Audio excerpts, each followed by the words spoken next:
During the Tudor period there was huge amounts of religious intolerance in England, and much of this resulted in immense bloodshed and brutality. Many executions would occur in the name of religion or heresy, and these would usually take place in public settings. Both Protestants and Catholics suffered during the reigns of the Tudor monarchs at different times, and it really was an unpredictable time. Different monarchs brought in different rules with regards to religion, and the public were expected to just assimilate and follow the king or queen's ideas. One of these victims of the Reformation was Saint Edmund Campion, a rather well-known English Catholic Jesuit priest who would brutally lose his life in the name of religion, suffering a horrific death. Join us today as we look at the horrific execution of Edmund Campion, and remember to support our channel, please make sure to subscribe. Born in London in January 1540, Edmund Campion was the son of a bookseller near to St Paul's Cathedral. He received an education and was chosen to make a speech complimenting Mary I at the age of 13 when the Queen visited. William Chester, a governor of Christ's Hospital, in which the school Campion studied at was attached to, sponsored him as a scholar at St John's College in Oxford after seeing his potential. When Elizabeth I visited the university, Campion was welcomed by her, and he was held in high regard by her, and also he gained plaudits from the powerful William Cecil and Robert Dudley, the Earl of Leicester, who is believed to have been the Queen's favourite, and some believed at the time that he was a possible husband for the young Queen. Issues, however, would arise for Campion. He received his holy orders in 1564, becoming a deacon in the Anglican Church. However, this must have been a huge blow to him, as he internally rejected the church, as it didn't fit with his Catholic beliefs. Rumours began to spread, and he left Oxford to travel to Ireland to take part in some research. Here he worked as a tutor, and then later in 1571 he left Ireland in secret, heading to northern France. Here he reconciled to the Catholic Church and received the Eucharist that he had been denied for the past 12 years. Campion then entered the English College here and found himself reacquainted with some of his friends from Oxford. He could freely debate religion and talk about his own opinions without any threat of repercussions. Following this, he then travelled to Rome by foot under the disguise of a pilgrim and would join the underground Catholic group known as the Jesuits. He was then accepted into the group in April 1573 and was posted to the Austrian province to spread the cause of the Jesuits, and they had not yet established themselves in England.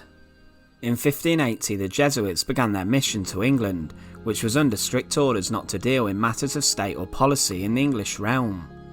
The mission was incredibly dangerous, especially as Elizabeth I was now on the throne, and her religious settlement was in place, which aimed to limit Catholicism and promote Protestantism.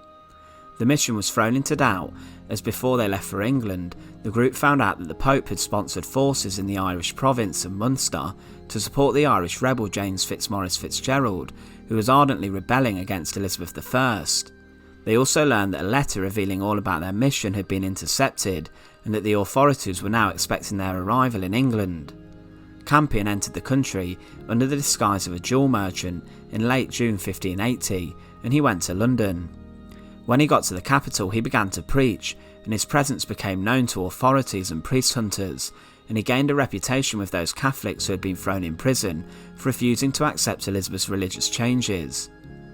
Rumours would start to spread though about Campion's mission to England, and that it was actually a political ploy to limit Elizabeth I's influence, and it was believed to be actually treasonous.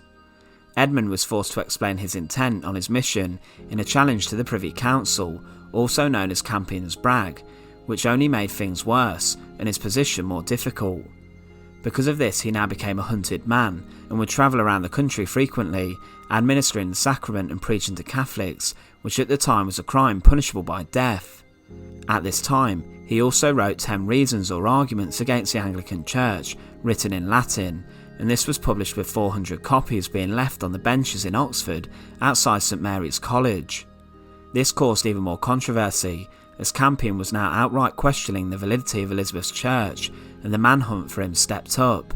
He was eventually caught in Berkshire and was taken to London under restraint.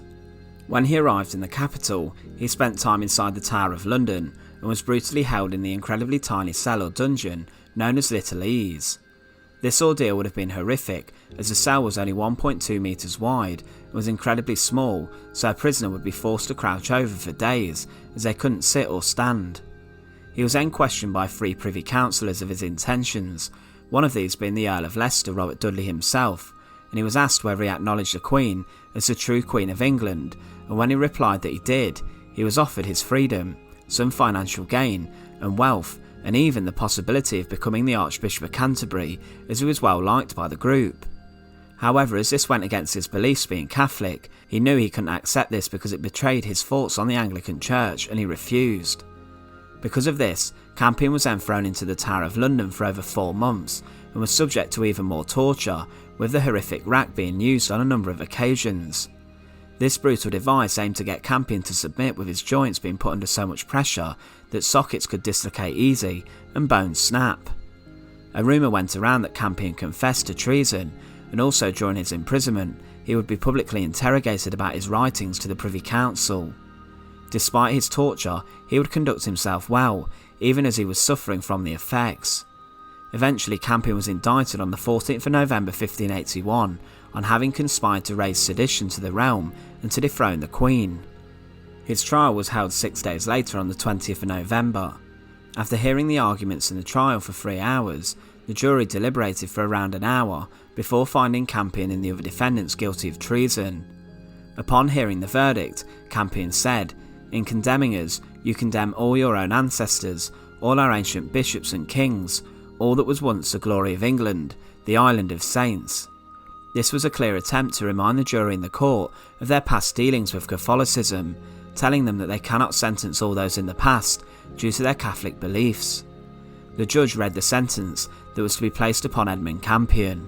He stated, "You must go to the place from whence you came, there to remain until ye shall be drawn through the open city of London upon hurdles to the place of execution, and there be hanged and let down alive, and your privy parts cut off, and your entrails taken out, and burnt in your sight. Then your head be cut off, and your bodies divided into 4 parts, to be disposed of at Her Majesty's pleasure. God have mercy on your souls." Edmund Campion was sentenced to be horrifically hanged, drawn and quartered, possibly one of the worst execution methods of the Tudor period. It was horrifically brutal and savage. He spent his last days in prayer, and on the 1st of December 1581, he was dragged through the streets of London with 2 fellow priests, where the 3 were brutally executed in the savage manner described earlier. Executions during the Elizabethan era were huge spectacles, and the event attracted a large crowd. Upon his death, Campion forgave the Privy Council for condemning him. He also asked forgiveness for any harm he may have caused by revealing any names that he told the authorities during his torture ordeal. As he uttered his last words, he prayed for the Queen and wished her a long and prosperous reign. Campion was then hung until he was nearly dead, disemboweled and quartered. The execution was so bloody that the poet Henry Walpole, who was present at the event, described how during the quartering, some blood from Campion's entrails splashed out onto his coat. This had a profound effect on Walpole, as he abandoned his job as a poet and travelled overseas and converted to Catholicism. The life of Edmund Campion was very interesting, however his grisly death was nothing short of a bloodbath. It's clear that he was an incredibly talented scholar who showed promise from even a very young age, however his luck would eventually run out when he turned against the Anglican Church that was being so closely monitored that any dissent against it could result in death penalty. It was a time in which religious freedom didn't exist, neither did freedom of speech against the Church. One of the biggest impacts of Campion's death, though, was that it led to many becoming inspired by his actions and determination to remain Catholic. The authorities believed his execution would lead to an end to the Catholic religion in England and serve as a deterrent. In fact, it did the opposite, with many feeling strengthened in their beliefs. He is regarded today as one of the most brilliant scholars of the time, and today Edmund Campion is regarded as a saint, being canonised in 1970. Once again, thanks for watching. To support our channel, please make sure to subscribe, and once again, thank you so much for watching.